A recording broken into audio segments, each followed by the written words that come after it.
Hello, नमस्ते। चलिए एक अजीब सा थॉट एक्सपेरिमेंट करते हैं। एक ऐसी दुनिया इमेजिन कीजिए जहां देश ही ना हो, ना इंडिया, ना अमेरिका, ना जापान, कुछ नहीं। अजीब है ना? पर एक टाइम था जब ऐसा ही था। तो आज हम इसी कहानी को समझेंगे कि आखिर यूरोप में ये नेशन यानी देश का आइडिया पैदा कैसे हुआ। ये कहानी है नेशनलिज्म के जन्म की। चलिए शुरू करते हैं। तो कहानी शुरू होती है इस पेंटिंग से। 1848 में एक फ्रेंच आर्टिस्ट थे फ्रेडरिक सोरियो, और ये उनका एक सपना था। एक ऐसी दुनिया का सपना जहां सब कुछ परफेक्ट हो। देखिए जरा, कैसे अलग अलग देश अपने झंडों के साथ एक लाइन में आज़ादी की मूर्ति को सल्यूट करते हुए आगे बढ़ रहे हैं। और इस परेड में कोई राजा नहीं है, कोई बादशाह नहीं है, सिर्फ आम लोग हैं, जनता, जिनके हाथ में पावर है। क्या खूबसूरत और उस वक्त के लिए कितना रैडिकल ख्याल था ये, है ना? लेकिन यही खूबसूरत तस्वीर एक बहुत बड़ा सवाल भी उठाती है। क्या हम आज ऐसी दुनिया इमेजिन कर पाते हैं जहां देश ही ना हो? क्योंकि सच तो यही है कि उस वक्त देश थे ही नहीं, बस बड़े बड़े साम्राज्य थे, एम्पायर्स, जहां एक राजा अलग अलग भाषा बोलने वाले, अलग अलग कल्चर वाले लोगों पर राज करता था। उनकी कोई कॉमन आइडेंटिटी नहीं थी। इसीलिए एक नेशन का आइडिया, ये आइडिया कि हम सब एक हैं, उस जमाने में बिल्कुल रेवोल्यूशनरी था। तो सवाल ये है कि ये सपना, ये आइडिया हकीकत कैसे बना? हर बड़ी आग के लिए एक चिंगारी की जरूरत होती है, और यूरोप में राष्ट्रवाद की ये आग, इसकी चिंगारी आई फ्रांस से।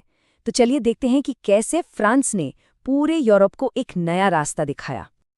ओके, तो साल था 1789, फ्रेंच रेवोल्यूशन। ये वो मोमेंट था जहां नेशनलिज्म का आइडिया बस एक आइडिया नहीं रहा, वो एक्शन में दिखा। हिस्ट्री में ये पहली बार हो रहा था। पावर एक राजा के हाथ से निकलकर उस देश के लोगों के हाथ में जा रही थी, सिटीजन्स के हाथ में। जस्ट इमेजिन, ये कहना कि देश किसी राजा की प्रॉपर्टी नहीं बल्कि उसके लोगों का है, ये उस वक्त के लिए एक माइंड ब्लोइंग कॉन्सेप्ट था, एक कंप्लीट गेम चेंजर। पर ये हम सब एक हैं वाली फीलिंग, ये कलेक्टिव आइडेंटिटी आखिर बनाई कैसे जाती है? फ्रेंच क्रांतिकारियों के पास इसका एक फॉर्मूला था। स्टेप 1, नए आइडियाज इंट्रोड्यूस करो, जैसे ला पात्री यानी फादरलैंड, हमारी पितृभूमि, और ल सेतोया यानी हम सब इस देश के सिटीजन हैं, कोई प्रजा नहीं। स्टेप 2, नए सिंबल्स बनाओ, राजा के झंडे को रिप्लेस किया एक नए ट्राई कलर फ्लैग ने। स्टेप 3, सबको बराबर करो, पूरे देश में सबके लिए एक जैसे कानून। और स्टेप 4, सबको जोड़ो, फ्रेंच को कॉमन लैंग्वेज बना दिया गया। देखा, एक देश बनाने की रेसिपी। और फिर सीन में एंट्री होती है नेपोलियन बोनापार्ट की। अब ये बंदा थोड़ा कॉम्प्लिकेटेड था।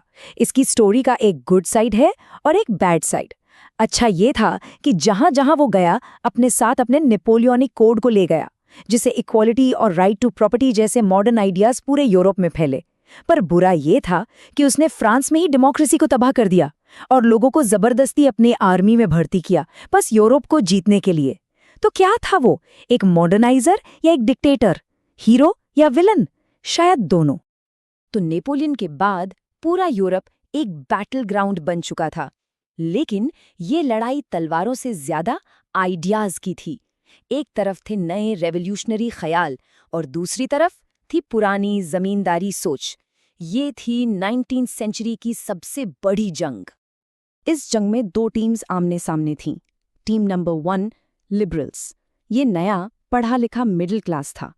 ये लोग क्या चाहते थे? फ्रीडम, एक ऐसी गवर्नमेंट जिसे लोग खुद चुने, और फ्री मार्केट्स। बेसिकली इन्हें हम कह सकते हैं टीम चेंज। और इनके खिलाफ थी टीम नंबर 2, कंजर्वेटिव्स। ये थे पुराने राजा महाराजा और बड़े जमींदार। ये चाहते थे कि सब कुछ जैसा है वैसा ही रहे, मोनार्की, चर्च का कंट्रोल, सोशल हायरार्की। ये थी टीम नो चेंज। और इसी टीम चेंज का एक सुपरस्टार था जुसेप मज़ीनी, इटली का एक फ्रीडम फाइटर। ये बंदा दिल से मानता था कि देश, नेशंस, ये गॉड का प्लान है, कि इटली के लोगों को एक होकर एक देश में रहना चाहिए। और अपने सपने को सच करने के लिए वो चुप नहीं बैठा। उसने यंग इटली जैसे सीक्रेट रेवोल्यूशनरी ग्रुप्स बनाए, ताकि एक आज़ाद और यूनाइटेड इटली का सपना पूरा हो सके। अब मज़ीनी के आइडियाज़ कितने पावरफुल थे इसका अंदाज़ा इस बात से लगाइए। उस वक्त के एक super powerful leader Austrian chancellor Metternich ने उसके बारे में क्या कहा था? The most dangerous enemy of our social order, हमारे सिस्टम का सबसे बड़ा दुश्मन। क्यों?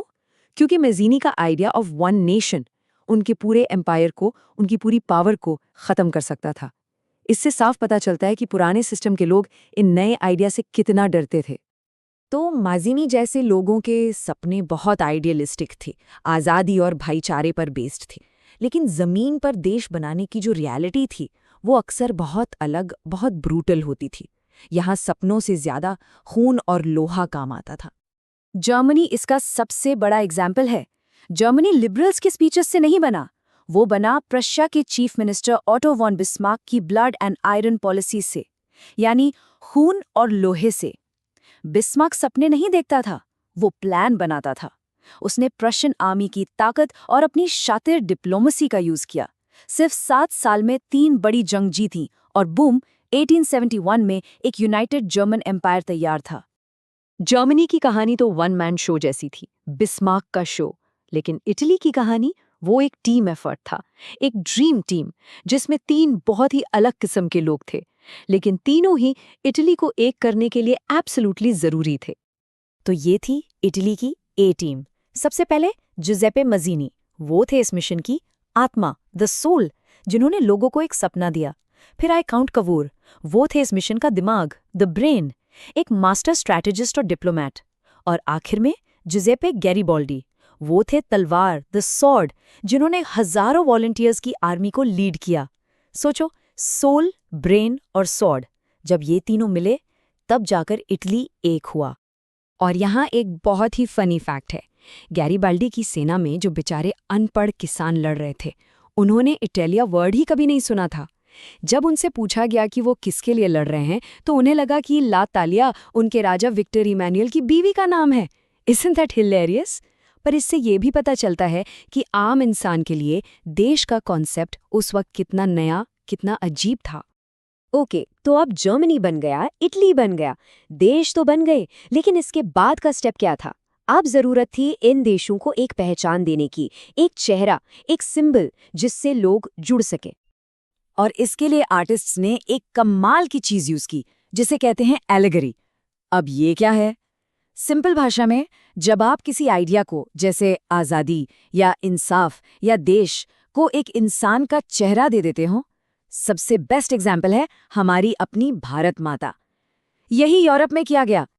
जैसे इस तस्वीर को देखिए, ये है जर्मनिया, जर्मनी की पहचान, और उनकी तस्वीर में हर चीज का एक मतलब है।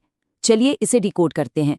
उनके सर पर जो ओक के पत्तों का क्राउन है, वो है हीरोइज्म, यानी बहादुरी का सिंबल। पैरों में टूटी हुई जंजीरें, आजादी का सिंबल। हाथ में तलवार, लड़ने के लिए हमेशा तैयार। लेकिन उसी तलवार पर लिपटी हुई ऑलिव की डाली, इसका मतलब है कि हम शांति भी चाहते हैं। ये एक पूरी विजुअल लैंग्वेज थी, लोगों को समझाने के लिए कि उनका नया देश कैसा है। पर हर कहानी का एक हैप्पी एंडिंग नहीं होता, और इस कहानी में अब एक बहुत बड़ा और अंधेरा ट्विस्ट आने वाला था। वो खूबसूरत सपना जहां सब देश शांति से एक साथ मार्च कर रहे थे, वो अब एक नाइटमेयर में बदलने वाला था। नेशनलिज्म अब इंपीरियलिज्म का रूप ले रहा था। 19वीं सेंचुरी के एंड तक आते आते अपने देश से प्यार का मतलब ही बदल गया। अब ये प्यार नहीं, एक अंधा घमंड बन गया। अब ये हम सब एक हैं नहीं था, ये हम वर्सेस वो की लड़ाई बन गई थी। हर देश ये साबित करने में लग गया कि वो सबसे महान है और बाकी सब उससे कमजोर हैं।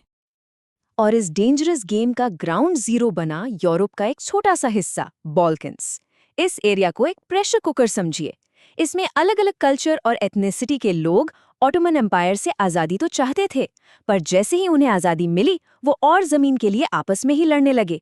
और कुकर का प्रेशर बढ़ाने के लिए रशिया, जर्मनी, ऑस्ट्रिया जैसे बड़े देश भी इस लड़ाई में कूद पड़े, अपने अपने मतलब के लिए। प्रेशर बढ़ता गया और बस फटने ही वाला था। और अंजाम क्या हुआ? ये प्रेशर कुकर फट गया। ये अग्रेसिव नेशनलिज्म और इंपीरियलिज्म, यानी दूसरे देशों पर कब्जा करने की भूख, इस डेडली कॉम्बिनेशन ने 1914 में पूरी दुनिया को फर्स्ट वर्ल्ड वॉर की आग में धकेल दिया। जो कहानी एक खूबसूरत सपने से शुरू हुई थी, उसका एंड दुनिया की सबसे बड़ी तबाही पर हुआ। तो ये पूरी कहानी आखिर में हमें एक बहुत ही इम्पोर्टेंट सवाल पर लाकर खड़ा कर देती है। अगर देश से प्यार करना, पेट्रियोटिज्म, एक अच्छी चीज है, तो वही देश प्रेम दुनिया की सबसे बड़ी जंग की वजह कैसे बन गया? कहाँ पर प्यार नफरत में बदल जाता है? इस पर सोचना जरूरी है। मिलते हैं अगले एनालिसिस में।